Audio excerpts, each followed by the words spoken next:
Namaste. My name is Priti and I'm a yoga instructor. Today I'm going to talk about Virabhadrasana. Now this session has a few sections. We will start by narrating a story of the origin of this asana, and then I will give you a demo of how to get into it, how to hold the posture and how to come out of it. During the demo, I will also tell you some common mistakes that people do while practicing Virabhadrasana. I will tell you some benefits and how, and I'll also mention the ailments for which this is a therapy. So let us begin by listening to a nice story. So about Virabhadrasana, it is related to Lord Shiva. Now Lord Shiva and Sati were married and they stayed in a place called Bhogi. Now this place Bhogi was created by Lord Shiva. Father of Sati, Daksha, was against this marriage as he was not fond of Shiva because he was a man with a long hair and he would dance and sing whenever he wanted. So he did not like Shiva. So whenever he got an opportunity or an occasion, he humiliated his daughter with her marriage, with her wedding. As a result, Sati was deeply hurt and saddened and had no intentions to live further. She wanted to break all ties and all relationships. So one day she gathered courage to tell her father that I am leaving all the ties and this is the body that I've got from you, and I will sacrifice this body as I don't want to be associated with it anymore. So she sat in meditation, and in her journey within, she ignited eternal fire. And through that eternal fire, it is said that people saw fumes coming out of her body, and in no time, her body was into ashes. Now when Lord Shiva came to know about it, he was deeply saddened and furious at the same time. So he tore his hair and he created Virabhadra. The meaning of Virabhadra in Sanskrit means, Veer means a warrior, Bhadra means a friend. So he created Virabhadra, who was a fierce warrior, and he commanded him to go and destroy Sati's father Daksha and all those people who were against her marriage. Now, when Virabhadra found or faced Daksha, with his sword, he cut off his neck. He cut off his head. And this news was, when he came with this news to Lord Shiva once again gave him entry into his body. And then Lord Shiva was again saddened that he was the reason of the death of his father-in-law. So he went in search of his father-in-law. And when he found him, he attached a goat's head to Lord Shiva's, goat's head to Daksha. And Daksha was extremely happy to get another life. And as a result, he named Lord Shiva as Shankar, which means a very loving and a kind Lord. Now this is a whole story about Virabhadra. So when we look at Virabhadra, we understand that the qualities of a Virabhadra is strength, a strong willpower, a stable mind. And that is exactly what we are expected to experience when we take that asana. And that is what we are going to experience today. So Virabhadra, as I have mentioned earlier, Virabhadra asana is broken into three parts. Veer means a warrior, Bhadra means a friend, and asana means a seated meditative posture. Now there is one more interesting fact to it. If you visit Ajanta Ellora caves in Aurangabad, in Ellora caves, the cave number 16 and 29, you will see a sculpture similar to Lord Shiva taking a posture similar to Virabhadra while he's fighting with demons. So that is one interesting fact that I thought I should share with all of you. You can go and check that. It is amazing to see. So all these three, Veerbhadra 1, 2 and 3 are they depict strength, they depict willpower, a strong willpower and balance in your mind. So, and they are one of the most important asanas in the practice of yoga. So we have chosen Veerbhadra 2 and we are going to go about it. So please stand up and follow my instructions and do as I say.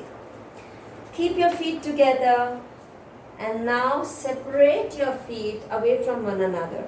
When you do that, make sure that your toes are in one line.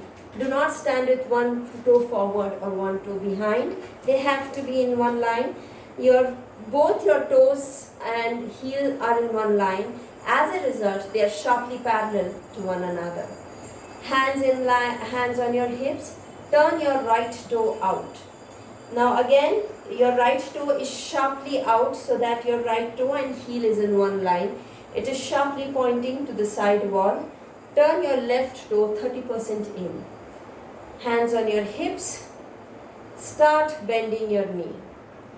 Now you have to get your leg in a 90-degree angle.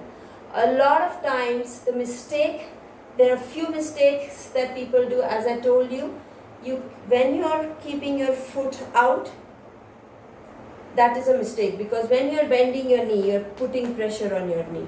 So make sure they are parallel to one another. You push your toe out sharply, pointing to the front wall, then that's the correct movement. But again, if you're turning it in, which is another mistake, then again you're putting pressure on your knee. So that was mistake number 2. So mistake number 3. A lot of people keep their knee a little behind. They don't bend their knee a lot, or they bend their knee too much. So you have to make sure that your knee and ankle is in one straight line. As a result, it will make a 90-degree angle. This angle is very important because the ligament of our knees are soft, they are weak. So if we don't take the right angle, it is very easy to injure your knee and get knee pain. So do a safe practice, be gentle with yourself, do it right, get a 90-degree angle of your leg, keep your thigh parallel to the ground. Now, next mistake is people start facing to the front. So twist your torso, twist your shoulders and make sure that your upper body is sharply parallel to the front wall. Next mistake, people start bending forward. So push yourself away so that your upper body, your spine is alert, your spine is alive, and you raise your hands up in line with your shoulders. And now you look at the front fingertips. Lower your hips as much as you can so that your knee and ankle is in one line, you are in a 90-degree angle. Now your hamstrings, your quadriceps, your hamstrings, your knees, your calves, your entire leg is engaged. Look at the front fingertips. 4, back knees absolutely straight, don't bend it. 3, 2 and 1. Straighten your knee, turn your toe in. So your right toe is in, left toe is out. Okay? And again, bend this knee into a 90-degree angle. The heel of your left foot should be in line with the arch of your right. That is how you know that both your feet are in one line. Bend your knee, raise your hands up, upper body straight. Look at your left fingertips. Engaging your shoulders, opening your chest, expanding your lungs and improving your heart functioning, activating your limbs, improving your respiratory system. So people with allergies, respiratory problems, breathing issues, this is very good for you.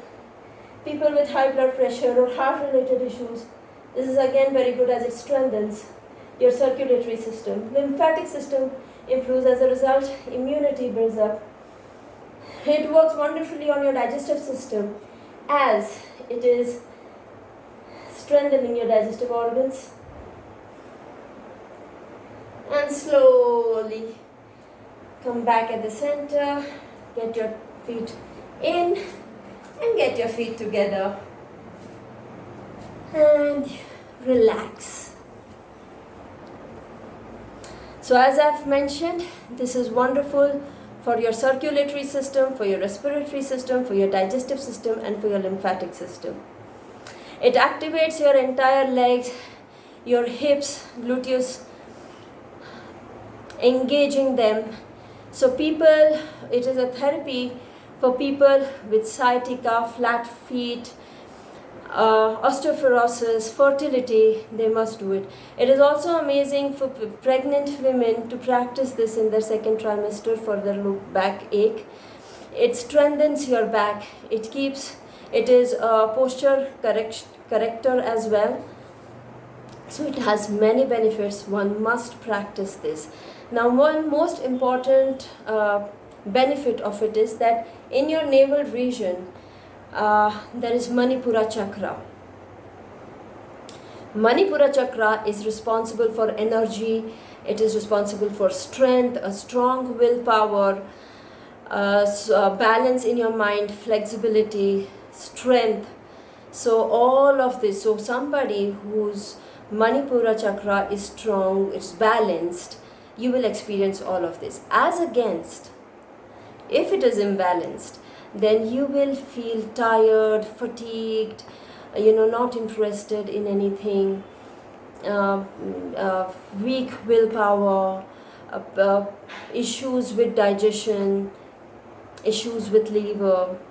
So then if you have any of these problems, probably you have identified the problem in which chakra you have.